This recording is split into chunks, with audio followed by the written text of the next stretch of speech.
Hi, this is Yolanda Van Veen, and in this segment we're going to talk about the best time to prune your gardenia.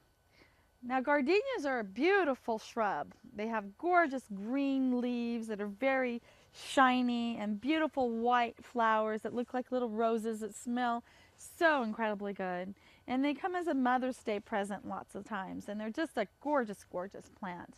And they live really well outside in warmer climates, but in colder climates you have to bring them inside in the winter. So you can always keep them in a pot and throw them outside and then bring them out inside for the winter if you live in a colder climate, or you can leave them outside year long in a warmer climate.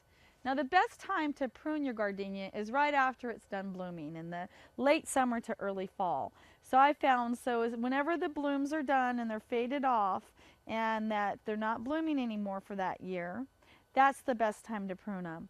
And when you prune them, it's okay to prune back all the dead branches, but you can prune back some of the live branches as well. And so the goal is to, instead of letting them grow like a Medusa and just be wild all over, the goal is to have your gardenia grow in a perfect circle. So by just trimming it back after they're done blooming, just trim back, branch and all, but not more than 1/3 of the whole plant at one time. You never want to cut more than 1/3 of the plant at one time. So you cut it back just 1/3 all the way around and just bring it in. And I like to cut it where two leaves meet, and so that there's always leaves, never cut it all the way to the ground. And that way it'll grow lush and fill in for the next year, and you'll have lots and lots of gardenia blooms.